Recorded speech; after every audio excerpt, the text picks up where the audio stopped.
Pues se lo vamos a preguntar enseguida al propio Feijóo. Andrés, ¿qué sentiste tú cuando te enteraste de que le concedían el premio Nobel a María Corina? Yo me emocioné mucho y es un premio que no solamente es para María Corina, sino que además es para todos los venezolanos que hemos luchado durante 26 años contra la opresión, que hemos luchado contra un régimen criminal, dictatorial, que ha asesinado a mucha gente, que ha encarcelado injustamente a miles de venezolanos y que no nos hemos rendido, que no hemos tirado la toalla y que por supuesto que vamos a seguir hasta ser libres, porque lo decidimos el 28 de julio y la dictadura no podrá robarse a eso. Y el hecho de que el gobierno español no felicite a María Corina y a la oposición venezolana, ¿tú cómo lo encajas? Pues lo lamento mucho. Me hubiese gustado que se emitiera un comunicado y se felicitara a María Corina Machado como la ganadora del premio. Sin embargo, entiendo por qué no ocurre. Sin embargo, debo decir que ha sido increíble ver cómo gente como Pablo Iglesias o gente como Juan Carlos Monedero enseguida comenzaron a insultar a María Corina Machado y a decir que el premio Nobel había perdido su razón de ser. Supongo que esta gente hubiese preferido que el premio Nobel se lo dieran a Chapote, supongo yo. Pero la realidad es que el premio Nobel honra la lucha de los venezolanos por la libertad y el mundo democrático nos ha reconocido. Arantxa Tirado, ¿cómo encajas tú esta concesión? Bueno, yo quiero recordar que el día de la concesión del premio Nobel, el asesor de Donald Trump y negociador en Venezuela, Richard Grenell, puso un tuit que dijo que el premio Nobel había muerto, tal cual. Esto habla de que este premio Nobel se ha interpretado como una decisión politizada por parte de la Academia Noruega, que lo otorga. Ya los premios Nobel, por supuesto, tienen una carga política indudable, pero aquí lo que se ha interpretado es que se está dando un premio Nobel interpuesto en realidad a Donald Trump y a Netanyahu y a toda la política de máxima presión hacia Venezuela que representa María Corina Machado, una señora que quiero recordar que ha apoyado las sanciones económicas que van en contra de los intereses de su país, que han desplomado en un 70% en la década del 2010 los ingresos de los venezolanos, que han provocado el éxodo que estamos viendo de venezolanos por el mundo, que ha abogado incluso horas después de que le otorgaran el premio Nobel en entrevistas, por ejemplo la del País, por una salida no negociada, haciendo una suerte de ultimátum a Nicolás Maduro, es decir, una persona que tiene un Nobel de la Paz, pero que defiende la guerra. Arantxa, ¿Defiende la guerra para qué? Para entregar los recursos petroleros venezolanos al capital estadounidense.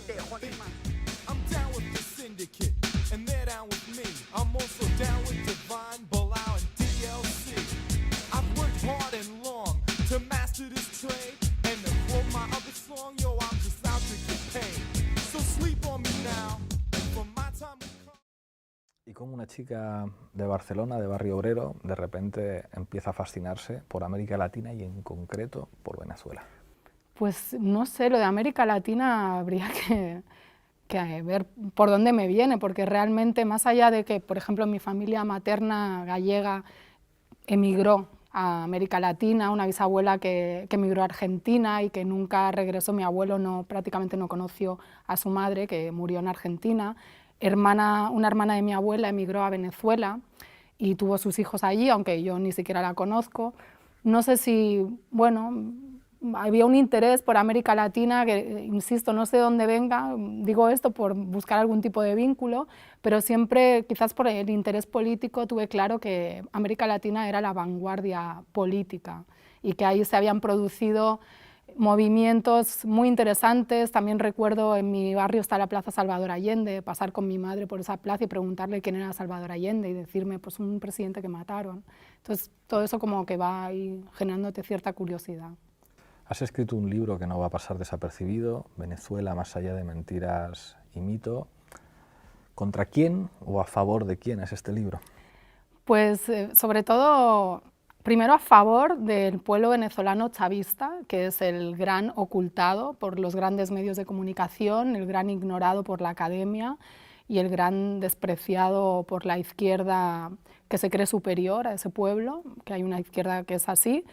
Eso es a favor, ¿no?, de ellos, de tratar de posicionarlos en un lugar protagónico, como dirían allí, que es el que tiene, porque creo que están dando lecciones de vanguardia política a todo el continente y al mundo.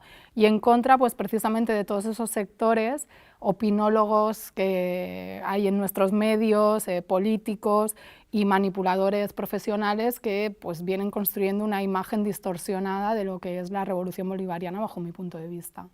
Has estado mucho tiempo en Venezuela y también has estudiado mucho la historia de Venezuela. ¿Cómo era la Venezuela antes de Chávez? ¿Cómo era el mundo del pacto del punto fijo? Bueno, pues al contrario de lo que dicen estos analistas, incluso académicos venezolanos, sobre la Venezuela de la Cuarta República, la Venezuela anterior al chavismo era una Venezuela, como todo el continente latinoamericano caribeño, pues una Venezuela de abismos, de polarización social, con una gran masa de personas muy pobres, donde los niños, según UNICEF, medían 7 centímetros menos los niños pobres respecto a los niños ricos, donde había niños con menos peso, o sea, gente que pasaba hambre. Es muy famosa esta anécdota de que en los barrios se comía perrarina, y como muestra elocuente es que el Caracazo, en 1989, este levantamiento popular totalmente espontáneo, pues que empieza por los precios del transporte público. Exactamente, ¿no? La gente va y asalta a los supermercados y se lleva patas de res, así, de ternera, por la calle porque estaban pasando hambre. Y esa es la Venezuela que algunos académicos mostraban como ejemplar, era la democracia ejemplar en América Latina, porque no había padecido tantos golpes de Estado o regímenes militares como otros países del entorno. Y eso, bueno, llega a Chávez y demuestra que no es cierto. O sea, solo con el hecho de que censó a millones de personas que ni siquiera tenían cédula de identidad y no podían votar, pues ya yo creo que se desmonta la idea de que era una Venezuela inclusiva, que era una democracia ejemplar y que, bueno, todo el mundo estaba integrado. Te querría preguntar por cuáles son, a tu juicio, los grandes éxitos de los gobiernos de Hugo Chávez, pero también cuáles son sus grandes fracasos. Para mí, primero, el gran éxito es la inclusión social y la ampliación de la democracia. A contrapelo de lo que se dice, como comentaba antes, la cedulación de millones de personas que no tenían acceso a votar, simplemente es el primer paso, ¿no?, para la ciudadanía, pero no solo que voten, sino también darles dignidad, la dignidad que merecen, no como dádiva, sino un tema de justicia. Las cifras de los primeros 10 años de logros de la revolución bolivariana, económicos, sociales, se ven en datos de la ONU recogidos por diferentes instituciones. Yo recuerdo un informe del CPR de Washington hablando de esto. Los índices de pobreza reducidos drásticamente en un periodo, en un lapso histórico de 10 años, esto es muy difícil. Y de ahí también la guerra económica que han tenido que aplicar para socavar esos logros, ¿no?, porque no interesa que procesos así pues presenten cifras positivas, aún no negando que la pobreza sigue existiendo y que ha tenido un repunte en los últimos años. Y por otro lado, un gran logro que yo creo que está más opacado o es menos visible es el de la política exterior venezolana, que es mi tema de tesis doctoral, y no lo digo solo por eso, sino porque es increíble el papel de motor de la integración regional. Bajo mi punto de vista, siguiendo a Cox, Venezuela lidera un bloque de poder contrahegemónico en América Latina y el Caribe que abona en esa transición geopolítica, que según muchos analistas pues está el sistema internacional, y ayuda a que Venezuela y América Latina en su conjunto se integren, aunque no todos los mecanismos que crean son de integración, algunos son de simple concertación, pero ejerza un rol de un actor de primera línea en el sistema internacional y se desprenda un poco de esa influencia o injerencia estadounidense. O sea, solo esa lucha por la soberanía desde el marco de los mecanismos multilaterales creados o empujados por Hugo Chávez, como el ALBA-TCP, la UNASUR, la CELAC, eso me parece que tiene un impacto muy fuerte, que de ahí el papel de Lenín Moreno, el papel de todos estos nuevos presidentes o dictadorzuelos que llegan a los gobiernos de América Latina desmontando todo este entramado institucional porque saben de su peligrosidad. Y los fracasos, no me olvido, los fracasos, bueno, yo creo que el tema de la corrupción, o sea, las prácticas que son inercias, ¿no?, que vienen no solo de los últimos años, se podría decir incluso de siglos, también asumir la influencia que habremos tenido los españoles en nuestra manera de hacer política, no solo en lo corrupto, ese Vuelva usted mañana de Mariano José de Larra, ¿no?, de la burocracia que impregnó tanto en América Latina y que ellos incluso la han llegado a mejorar, yo diría. El tema de la corrupción, el tema de a lo mejor ser un poco indolente o meterle poca mano a los poderes que bueno, pues siguen controlando la economía venezolana, que no es cierto que todo se expropió o todo se nacionalizó, todo lo contrario, las cadenas importadoras siguen estando en manos privadas. Hay quien critica también, por ejemplo, todo el tema del control de cambios, ¿no?, que se implementó para evitar la fuga de capitales. Yo no me posiciono porque no tengo los conocimientos técnicos suficientes para pronunciarme, pero es cierto que hay voces en contra de eso porque eso derivó en un negocio muy lucrativo, donde seguramente también hay gente que se dice chavista involucrada, que bueno, es obtener dólares a precios preferenciales para importar, pero vender a precio de la tasa paralela que se marca desde Miami y Cúcuta, un mercado negro.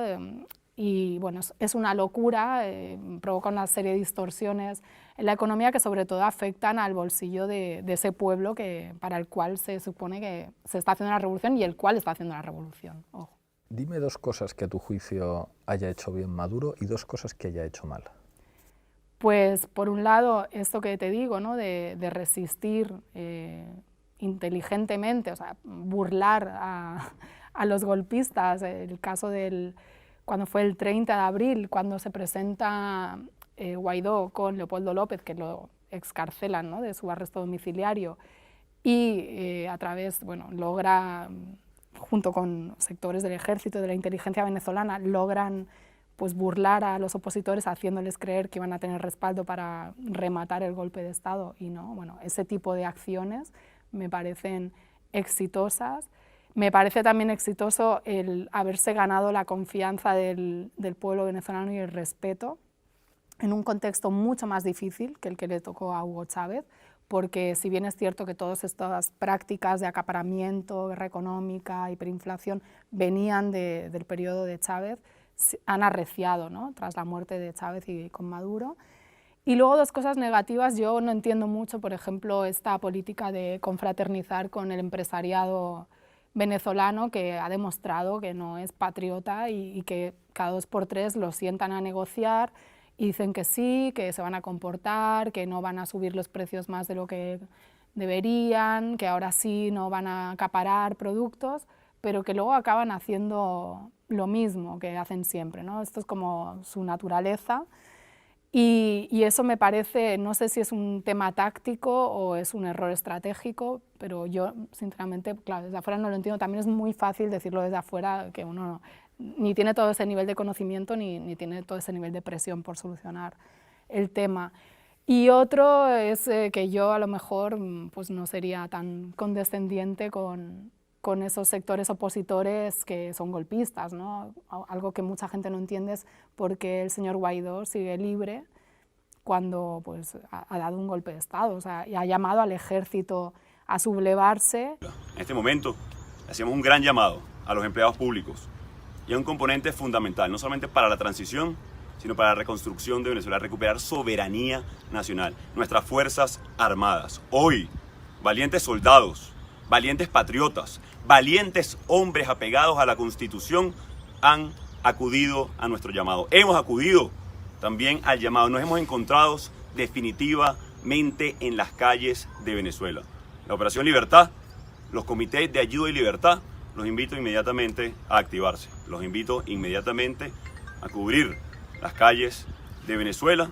Ha hecho pedidos públicos a Estados Unidos de que invadan Venezuela incluso, o sea, una cosa increíble, que yo invito a cualquiera que piense que Venezuela es una dictadura, que reflexione sobre qué sucedería si tú mismo o cualquier líder de la oposición en el Estado español hiciera algo similar, ¿no? ¿Dónde estaría? O fuera a manifestarse enfrente de una base militar. Entonces, esa mano blanda, por decirlo así, también es algo que yo creo que puede llegar a ser un error porque a veces la debilidad invita al ataque.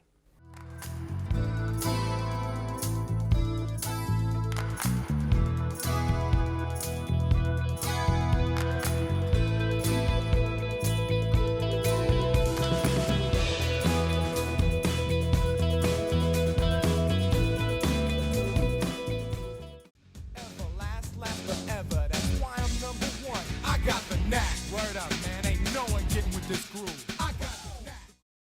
Spain. With Spain.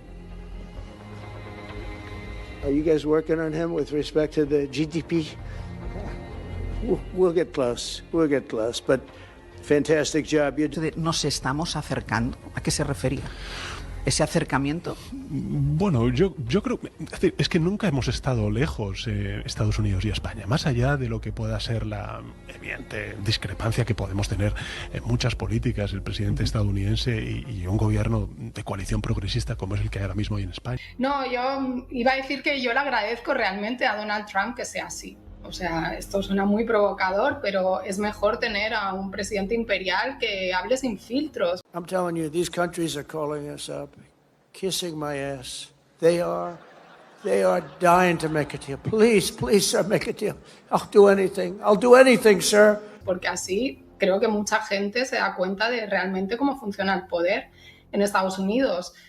No digo que no haya matices, pero Donald Trump expresa el interés de la clase dominante estadounidense y es expresión también de su propia degeneración de esa clase dominante, ¿no? Y de ciertas pugnas. Entonces, a mí me parece muy bien que él deje claro que él considera que Estados Unidos manda en el mundo, que le tienen que comprar todas las armas posibles, que los que no se porten bien tendrán todo el peso de la fuerza de Estados Unidos o sus aliados que son vasallos sometidos. Y perfecto. Bueno, más bien yo creo que estamos ante el eterno retorno de un nuevo intento de acuerdo de supuesta paz, o sea, de pacificación de un conflicto que, como ya se ha dicho en la mesa, tiene sus raíces en un estado colonial, que es Israel, o un ente colonial que ocupa territorios que no son suyos, que vulnera todo el derecho internacional, que se salta a la torera todas las declaraciones de Naciones Unidas desde hace décadas y que incluso ayer se permite Netanyahu en el Knesset pues, reivindicar una vez más su derecho a ocupar los altos del Golán, que ocupa ilegalmente, y seguir con su proyecto de colonización, con lo cual... ¿Qué acuerdo se firmó ayer? Si tenemos a una de las partes que no está, por cierto, y ahora iré a eso, firmándolo, pero bueno, da su beneplácito a esa escenificación, dejando claro que los motivos que le llevaron a llevar adelante, valga la redundancia, ese genocidio siguen vigentes y va a proseguir en su propósito. Pues bueno, lo que seguramente encontremos es que pronto se convierta en papel mojado y que Israel siga bombardeando, ocupando. Y además es que ya se ve, ¿no?, en la simetría de la buena voluntad. La parte palestina jamás ha liberado a todos los rehenes que quedaban, pero en cambio Israel sigue deteniendo a miles de presos políticos palestinos en sus prisiones, sin juicio, torturados, privados de todo tipo de derechos, e incluso hoy salía la cifra que tiene más de 730 cadáveres de luchadores palestinos o de personas palestinas que acabaron en prisión, que han sido asesinadas por las fuerzas de defensa de Israel y que no los entregan, ¿no? Entonces, bueno, cuando se exige y se celebra tanto por un lado que se liberen unos rehenes, pues también pongamos el foco por el otro. Y luego, por último, yo quería hacer unas reflexiones sobre esa escenificación de esta cumbre, muy interesante, ¿no? Porque participan toda una serie de países en torno, girando al sol, Donald Trump, lo que ya se ha dicho, que parecía, bueno, su premio Nobel o su fiesta de cumpleaños con sus amigos. Pero más allá de los chascarrillos, yo creo que pretende mostrar una imagen de este nuevo mundo, de este nuevo orden geopolítico, donde por un lado tenemos a una superpotencia que se lo guisa y se lo come sola, por decirlo así, pero necesita de una escenificación con una Unión Europea sometida, sus primos de Reino Unido, de Canadá, sus virreyes, vasallos de las satrapías del mundo árabe musulmán, los aliados carnales de siempre. Ahí tenemos a Pakistán, incluso con una vergonzosa intervención por parte de su primer ministro o presidente pidiendo el Nobel a Donald Trump. Tenemos también al presidente de Indonesia, ¿no? Un señor que sabe de genocidios, por cierto, porque perpetró uno de los principales genocidios del siglo XX contra los comunistas indonesios, el militar. Y bueno, pues esto es como volver a los tiempos de los protectorados coloniales, o a lo mejor no hemos salido de ellos, donde pues, el líder de la potencia hegemónica, pero que tiene a la zaga a China, pero China por supuesto no está aquí, decide ir con sus amigos a demostrarle al mundo que sigue mandando, pero en realidad yo creo que en el fondo también hay un mensaje de debilidad, porque aquí otras grandes potencias que pudieran tener mucho que decir en la región no están, y en todo caso es la distribución de un mundo por parte de algunos que ni siquiera están ahí, ¿no? Me refiero que no es no salir de esa lógica de repartición de territorios que se criticó mucho cuando Donald Trump negoció con Putin por el tema de Ucrania, pero parece que aquí molesta menos que sean otros los que vengan a decirle a los palestinos pues cuál tiene que ser su futuro, ¿no? Incluso dejando grandes incógnitas que no se sabe quién va a gobernar Gaza, si este resort implica toda una serie de negocios. Ya hay teorías que apuntan a que esto es un nuevo futuro, un nuevo momento distópico donde pues, se va a poner a empresas a gestionar, que es un poco lo de Irak, pero más allá, ¿no? Más allá, porque ni siquiera se prevén elecciones.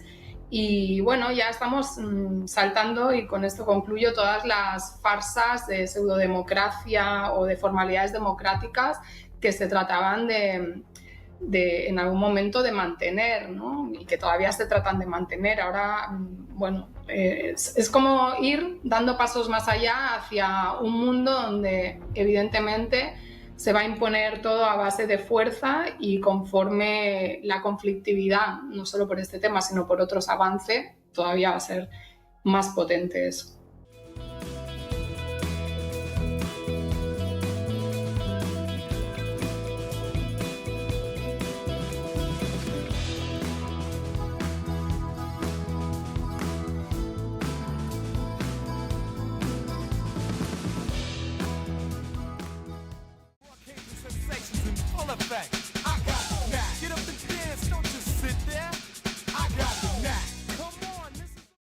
Recibe la gente, pues ¿sí? Pueda vivir dignamente, y eso no pasa solamente por subir el SMI, pasa porque con el dinero que tienes, ¿no? O sea, al final la economía doméstica, que es la economía real, es una economía muy básica. Yo recibo esto y con esto pues puedo pagarme el coche, la casa, comer bien y tener algo de ocio, ¿no? Y eso es la economía real de las personas reales. Cuando tú le hablas a alguien y dices, bueno, ¿qué piensas de lo del SMI? Pues la mayoría de la gente pues, dice, pues está muy bien. Al final me ha impactado en 20 euros al mes, que son el café de por la mañana, ¿no? Entonces...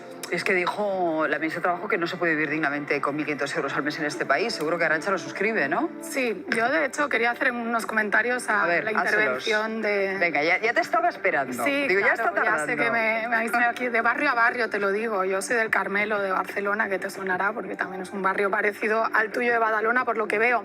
Tú hablabas del 47, una característica que tiene esa lucha del 47 que no se refleja en la película es que la llevaron a cabo personas organizadas del Partido Comunista, de comisiones obreras. ¿Qué quiere decir esto? Que para ayudar a todo el mundo, como te pedía tu vecina Ramona, lo que hace falta es que la gente del barrio, aunque salga de él, le explique a la gente que se ha quedado en el barrio cómo funciona el sistema capitalista, que es el culpable de que tú seas un caso excepcional, porque no todos partimos de las mismas oportunidades. Tú hablas del esfuerzo, hablas del trabajo que a veces, incluso reconoces, dan fruto, pero es que muchas veces la mayoría de la gente hace todo el esfuerzo del mundo, trabaja cada día, se levanta súper temprano, sus hijos estudian carreras, másters, etcétera, y no pueden ni siquiera emanciparse, pagar un alquiler, etcétera. Puedo acabar. Entonces, a mí me gusta mucho, por ejemplo, los Estopa, que también vienen de barrio obrero, de San Ildefonso, de Cornellá, y que tienen un discurso donde dicen, no se engañen, la meritocracia es una falacia. tendencia. Nosotros somos una excepción. Estamos por cuestiones de azar. Yo estoy aquí por cuestiones de azar, de suerte. Más allá de mi formación, es excepcional que gente de barrios obreros esté... Arantxa. Sea uno de los hombres más ricos de España, que ya me he informado de quién eres. Es bueno que te informes, sí. Bueno, porque saliste ahí en El País diciendo que eras de izquierda, por cierto, que te leí. Es excepcional que una persona como yo esté aquí, además con mi ideología política. Es excepcional que en los medios de comunicación, en la academia, en la política, incluso haya representantes de clase obrera, y eso explica también las decisiones deja que te responda, Arantxa, que nos quedan apenas 3 minutos y pretende que esto sea un diálogo Una cosa muy breve, fluido. que ya sabemos que el sistema capitalista tiene defectos, pero ¿cuál es la alternativa? ¿Es Venezuela la que tú defiendes? ¿Es Rusia? ¿Cuál es? Dímelo. Entonces, no voy ese a debate... responder a provocaciones porque, no, como no quieres pero claro, no, porque Arantxa, siempre dan lecciones y luego lo que defiendes te contradice a ti misma. Pero si yo no he dicho lo que defiendo. Lecciones que te contradicen. Lo que opinas sobre el sistema porque nunca me has capitalista... escuchado defender ningún modelo de sociedad Dejad que José Lías tercere aquí. A ver, José, ¿cómo lo ves tú en respuesta a lo que estamos manteniendo? A ver, de alguien de Santo Cristo a alguien del Carmelo. Yo creo que no me tienes que Esto se va a hacer viral, lo sabes. Me parece fenomenal. No creo que tú me tengas que dar a mí lecciones de nada de barrio, eso es lo primero. Yo no te hago lecciones de barrio. Bueno, no, pero me estás diciendo lo que yo pienso. Que me estás diciendo... Tú das lecciones y sientas cátedra. Vienes aquí Deja que que se termine, escuche tu opinión solo porque eres rico, nada más por eso. Arantxa, no te engañes. Yo no vengo aquí porque soy rico, eso es lo primero. Hombre, por supuesto. Bueno, yo te aseguro que él viene porque tiene como creador de contenidos una repercusión impresionante en redes. Eres creador de contenidos a raíz de que has hecho pasta. Y tienes tu Instagram y te sigue gente que quiere ser rica como tú. Y se piensan que lo van a conseguir. ¿Me dejarás hablar algún día? Lo digo porque es muy difícil así, ¿sabes? A ver, yo no vengo aquí porque soy rico, yo no vengo aquí a reivindicar mi riqueza.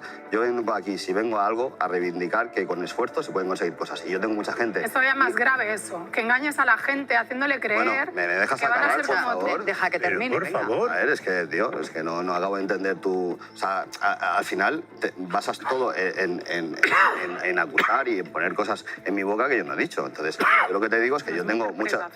No. Bueno, termina. yo lo que te digo complejos. es que yo, con una educación, que yo creo en la educación, con una buena sanidad y con una formación y un esfuerzo, he conseguido cosas. Y que hay mucha gente como yo que lo ha conseguido. Y que es mejor... Y la mayoría no. Y que es mejor llenar una caja y repartir la riqueza que estar todo el día pensando en cómo repartir algo que no sirve. Yo estoy de acuerdo en repartir la riqueza. El comunismo está muy bien. Totalmente. El comunismo es repartir la riqueza, Pues, precisamente. El comunismo.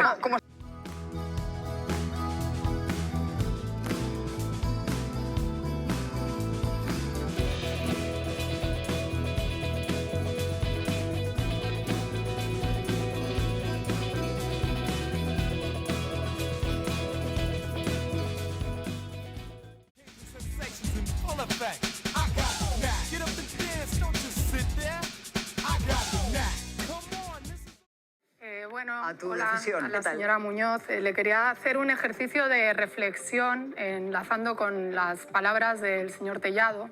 Yo le preguntaría qué pasaría si en un país hubiera habido una dictadura de 40 años de izquierdas, con más de 140.000 desaparecidos por la izquierda, con más de 2.000 fosas de personas que no se encuentran ejecutadas por la izquierda, con una transición donde la izquierda hubiera seguido matando. Fosas las hay de izquierda y de derecha, ¿eh? Principalmente víctimas del franquismo, porque lo otro es bastante mínimo. ¿Qué pasaría si el partido heredero de esa dictadura o fundado por uno de los ministros de esa dictadura, plenamente incorporado a la resultante democracia, se negara a investigar los crímenes de esa dictadura y encima se victimizara y dijera que pues hay un problema, incluso hiciera chascarrillos con el tema de las fosas? ¿Qué pasaría en un país así hipotético donde todo eso lo hiciera la izquierda? Porque me haces una tesis doctoral y no le das tiempo a responder. Todos podemos hacer muchas hipótesis, ¿no? Yo no he visto al señor Tellado reírse de nadie, ni he visto chascarrillos absolutamente de nada. Yo creo que hacía una retórica, de muchos hemos utilizado la frase de estoy cavando mi propia tumba o estás cavando tu propia tumba, en vez de tumba hablo de fosas, no se estaba refiriendo a nadie. ¿No tenía connotaciones franquistas? No, en absoluto. Pero no hablo de eso, hablo también del tuit absoluta. que puso ayer, quiero decir, porque Claro, aquí a mí me resulta también una... ¿Te refieres a que acabamos de comentar ahora? Sí, sí, sí. Y me resulta un poco sorprendente también que un partido como el Partido Popular, que está compuesto y tiene un grueso de votantes que se adscriben a la fe católica, pueda tener ese nivel de frialdad e indiferencia y falta de empatía con un genocidio que se está perpetrando contra el pueblo palestino, donde hay un montón de víctimas que son niños y ni siquiera sea capaz de pronunciar la palabra y recurra también, como el otro día aquí la señora Isabel Díaz Ayuso, a magdalenas y no sé qué tipo de argumentaciones rocambolescas para salir al paso de plantearles qué les falta a ustedes para respetar no solo la empatía, sino también respetar el derecho internacional, ¿no? Reconozco que es complicado porque hemos pasado de las fosas, del franquismo, la dictadura, bueno, podría hemos ser pasado con más después al temas, tuit de Tellado, después hemos encantan. acabado en Gaza, entonces es un poco... No, pero céntrese en lo primero, el ejercicio de reflexión. Entonces, claro, lo que pasa es que es complicado porque me haces una pregunta compleja en el que abordas 4 temas distintos, yo tengo 30 segundos para contestarte. Ómnibus. Claro, pregunta ómnibus. Tengo muy poco, en el que mezclas muchas cosas. Mire, yo creo que el Partido Popular tiene empatía, no es frívolo. Trata los problemas complejos como complejos, no con respuestas simples. Y yo creo que la gente lo está viendo, ¿no? Te voy a acabar con la respuesta de Gaza. Es terrible lo que se está viendo en la tele. Es terrible. ¿A quién no se le parte el alma cuando ve a esas madres, a esos niños? Es terrible ver a rehenes israelíes también cavando su propia tumba y que lo muestre jamás. Es terrible ver cómo los hospitales en Gaza estaban llenos de bombas debajo. Es terrible ver... No es falso, no es falso. ¿no? Atentos porque para justificar sus ataques, su genocidio, Israel difundió animaciones de supuestos búnkeres de Hamás escondidos bajo edificios civiles. Unas animaciones, Fernando Ferres, que el ejército de Israel directamente se inventó. Sí, con recreaciones como estas que vamos a ver, Ana, Israel trataba de demostrar el supuesto entramado de túneles de Hamás. Un grupo de periodistas ha descubierto ahora que las animaciones se reutilizaron para edificios diferentes, como hospitales o escuelas. Además, usaron paquetes de imágenes de Internet para hacerlas pasar por recreaciones de su inteligencia. Llegaron a robar animaciones de un taller de reparación de barcos realizadas por un museo escocés. El descaro era tan enorme que hasta el portavoz del ejército, el encargado de mostrar estas imágenes al mundo, tenía que matizar. Esto es solo una ilustración. Repito, no vamos a compartir las imágenes reales que tenemos en nuestras manos. Jamás usa hospitales como escudos de su infraestructura terrorista. Han hecho con Gaza, también con supuestas infraestructuras en Líbano, Siria o Irán, lugares que ni existían, como barrios o negocios, o de los que nadie puede saber cómo son, como los reactores nucleares iraníes. Aún así, son zonas que luego han atacado. Entonces, pero es que ya que hable de los rehenes al lado de un Que sea genocidio o no, no lo determinas tú, no lo determino yo. El propio ministro de Exteriores dijo que tiene que ser los tribunales internacionales. Ayer la Unión Europea dejó claro con votos socialistas que no nos corresponde decir si es genocidio o no, es a los tribunales internacionales. Es Sánchez el que está fuera de la órbita de los socialistas europeos, porque ayer mismo votaban que no se considerase o que no se determinase si era genocidio o no, porque son los tribunales internacionales, ¿no? Yo creo que hay que ser serios, creo que hay que ser serios, creo que no hay que ser frívolos, creo que es un asunto muy complejo.